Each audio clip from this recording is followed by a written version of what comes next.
She laughed at my bare finger, mocked me like I wasn't worth more than a cheap date. Stick with me while I share my story, and if it hits home, don't forget to support our channel by hitting that subscribe button, dropping a like, and sharing it with the people you care about. My name is Madison Cole, I'm 30 years old, and I work as a pediatric nurse in Pennsylvania. For the last 4 years, I'd been with Tyler Brooks, a 33-year-old sales manager. We had our ups and downs, but I believed in our relationship. Tyler was charming, funny, and had a way of making me feel like we had a future together, except when it came to talking about marriage. Every time I brought it up, he'd change the subject or say, "Let's not rush things." I told myself to be patient. I thought that if I kept supporting him, loving him, and standing by his side, he'd see that I was worth committing to. But one night, that patience was tested in the cruelest way. We were at his cousin's engagement party. The room was full of laughter, clinking glasses, and people celebrating love. I sat beside Tyler, feeling happy for his cousin, but also a little sad that it wasn't our turn yet. That's when Vanessa Price, one of Tyler's oldest friends, walked over.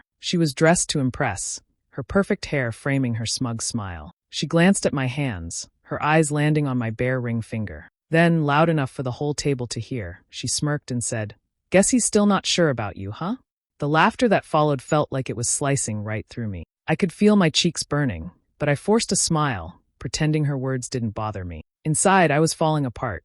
I looked at Tyler, hoping he'd say something to shut her down, but he just shrugged, as if it was nothing. That hurt more than her words. When I brought it up later, Tyler brushed it off. "Don't be so sensitive, Maddie. She was just joking." But I noticed something had changed in him. He was more distant, glued to his phone, and his patience with me had grown short. Vanessa started showing up more often, and her tone toward me became sharper, as if she knew something I didn't. I thought back to all the times I'd been there for him, when he lost his job, when I covered more than my share of rent, when I worked double shifts so he wouldn't stress about bills. And now, I felt like an outsider in my own relationship. That night at the party replayed in my head again and again. Her laughter, his silence, the way everyone seemed to think it was okay to laugh at me. Something inside me started to shift. I began to wonder if I was holding on to a man who didn't value me. And worse, if he ever really had. That bare finger Vanessa laughed at suddenly felt like a symbol of everything wrong between us. I wanted to believe Tyler would prove her wrong, but deep down, I knew I might already have my answer. I didn't say anything more to him about it that night. I went to bed with a smile plastered on my face, hiding the ache in my chest. But as I stared at the ceiling in the dark, I promised myself something. This wouldn't be the end of my story. It might have been the night she laughed at me, but it would also be the night I started planning how I'd take my power back. When I tried to talk to Tyler about what happened at the party, he didn't even look up from his phone. He sighed and said, "Stop being so sensitive, Matt. It was just a joke." His tone wasn't warm or reassuring. It was sharp, like he was annoyed I had even brought it up. I swallowed my feelings and told myself to let it go, but something in me knew this wasn't just about that night anymore. Over the next few weeks, Tyler seemed like a different person. He was short with me over the smallest things, like if I forgot to grab milk on my way home. When we used to have dinner together and talk about our days, now he sat on the couch, eyes locked on his phone, barely responding to me. If I asked who he was texting, he'd just say work stuff and change the subject. It wasn't just him, though. Vanessa's whole attitude toward me had changed. She used to be polite, almost friendly. But now, whenever I saw her, she spoke with this smug edge, like she knew something I didn't. Sometimes she'd drop little comments like, "Oh, Tyler told me about that," about things I hadn't even shared with her. It made me wonder how often they were talking behind my back. I started remembering all the ways I'd been there for Tyler over the years. When he lost his job 2 years ago, I picked up extra shifts to make sure we could pay the rent. When his car broke down, I helped cover the repair bill without even thinking twice. I'd cooked for him, supported his career moves, listened to his problems. I'd done more than my share to keep us going. But now it felt like none of that mattered. The more I thought about it, the more uneasy I became. It wasn't just the way he was acting. It was the way I was starting to feel invisible in my own relationship. Every time he smiled at his phone, I wondered if it was because of her. Every time Vanessa smirked at me, I felt this sick twist in my stomach, as if I was the punchline to some joke I didn't understand. I tried to push the thoughts away, telling myself I might be overthinking. But late at night, lying next to him while he scrolled endlessly, I felt a growing distance between us. It wasn't just emotional. It was like we were living in two separate worlds. And deep down, I had a feeling that sooner or later, I was going to find out exactly why.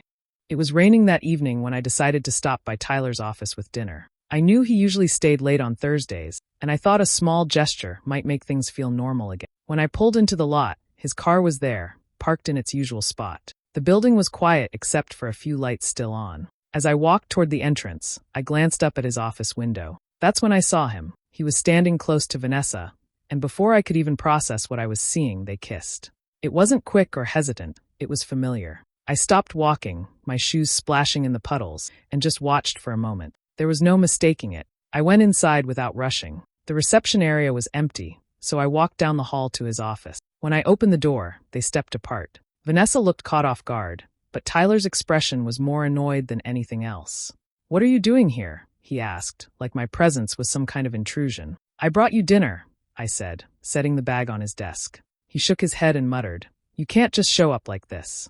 It's strange. Feels like you're spying on me." I didn't answer. I didn't explain myself or ask questions. I simply turned and walked out, leaving the food behind. Back in the parking lot, I unlocked my car and sat for a few seconds, watching the rain streak down the windshield. My mind was already moving past what I had just seen. I wasn't going to argue with him or demand the truth. I had no interest in hearing excuses. What mattered now was what I was going to do next, and I knew I'd need to be smart about it. At home, I didn't bring up what I saw. I didn't start fights or ask questions. I kept my tone polite, my words short, and my attention elsewhere. Tyler seemed to notice the change, but he didn't ask about it. We lived under the same roof, but it felt more like two strangers sharing a space. I started picking up more shifts at the hospital. When Tyler asked why, I told him there were staff shortages. He accepted the explanation without much interest. In truth, I wanted to be away from the apartment as much as possible. The extra work also meant extra money, and I decided it was time to spend it on myself instead of keeping everything for our shared expenses. I booked an appointment at a salon and changed my hairstyle. I went through my closet, removing clothes that didn't make me feel confident, and replaced them with pieces that did. I joined a fitness class near the hospital and started going regularly. The more time I put into myself, the lighter I felt. One afternoon, while leaving the hospital, I ran into Ryan Hale, a friend from college I hadn't seen in years. He was a paramedic now, and his warm smile felt like a welcome break from the cold atmosphere I'd been living in. We caught up over coffee, talking about work, old friends, and how life had been since graduation. Over the next few weeks, Ryan and I met up a few more times. He asked about my life, actually listened, and never made me feel like I was bothering him. Small things like holding doors open, remembering details from our conversations, and asking how my shifts had gone, stood out to me more than they should have.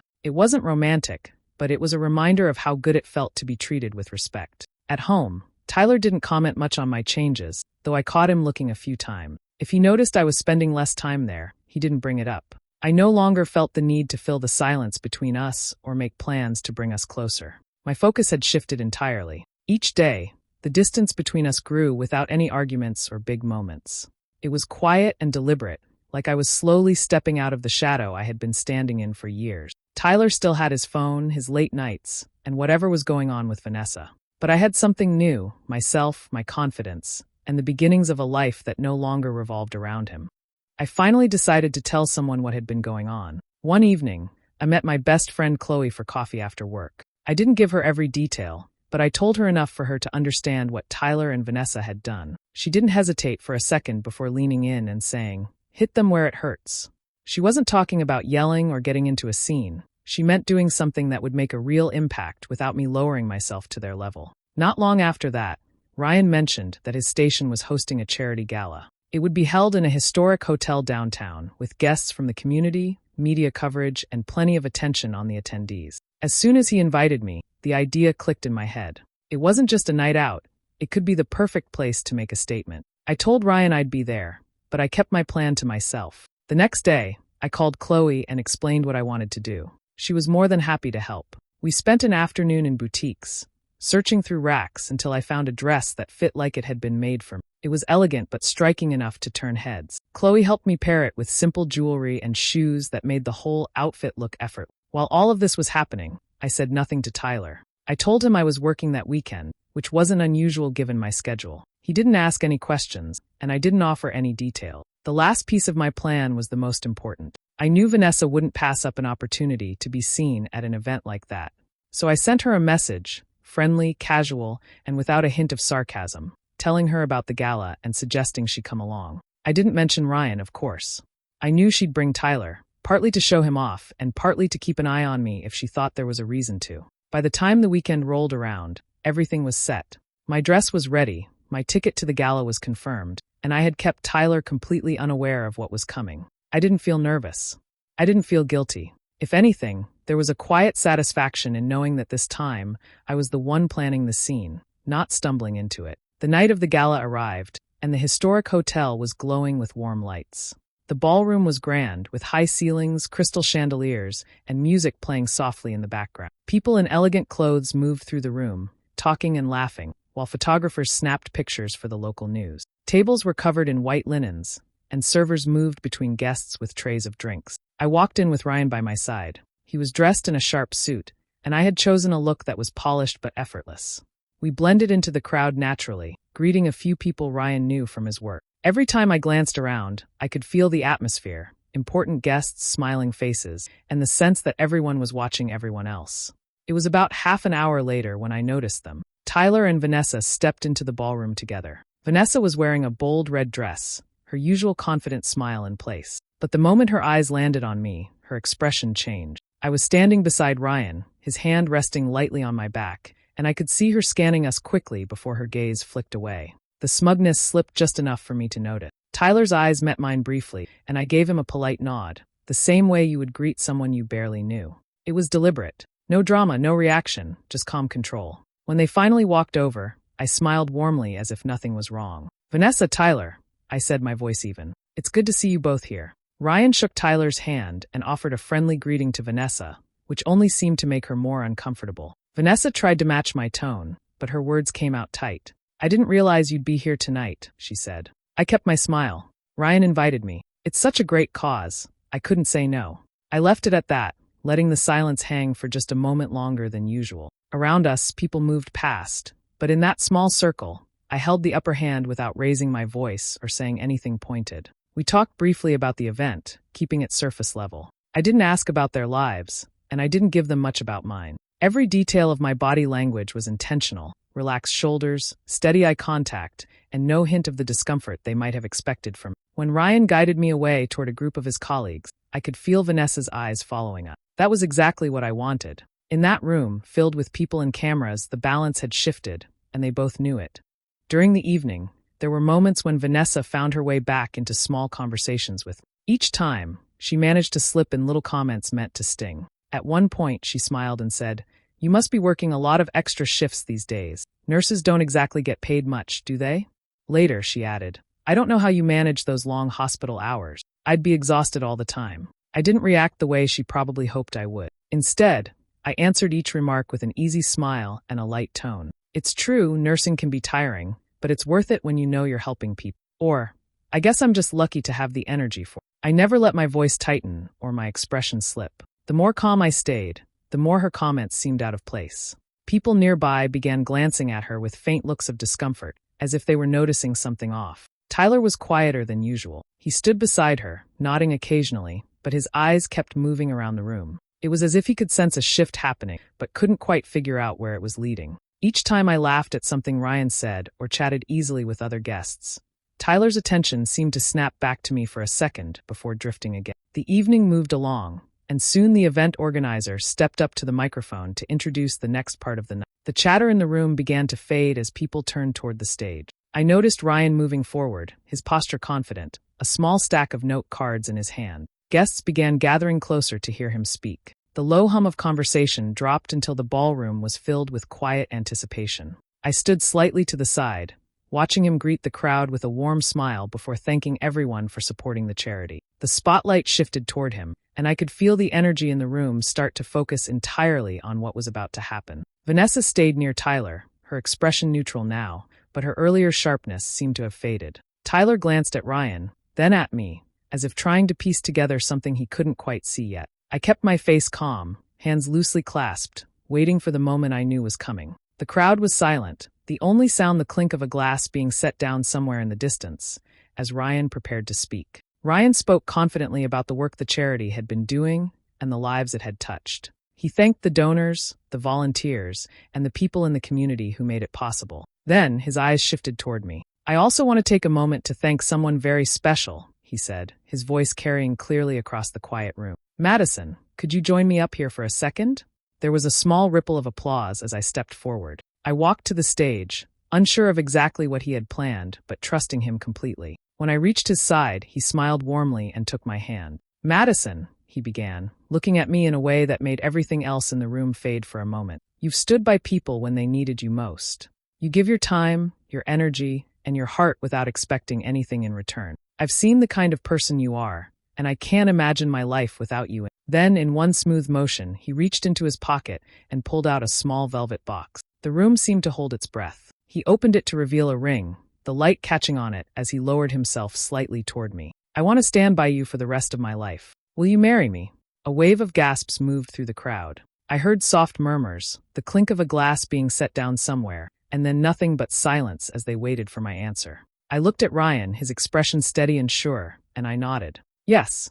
Applause broke out instantly, filling the ballroom. Ryan slipped the ring onto my finger and pulled me into a warm embrace. The moment felt calm yet powerful, as if the entire night had been leading here. When I glanced toward the crowd, my eyes found Tyler. His face had gone pale, his lips pressed into a thin line. Vanessa stood beside him, her smile tight and unsteady, the corners twitching as if it took effort to hold it in place. They both clapped, but it was slow and mechanical, nothing like the genuine excitement surrounding them. Ryan kept my hand in his as we stepped back from the spotlight, the applause still echoing. The ring felt solid and warm on my finger, a quiet reminder that this was my choice, my life, and my moment.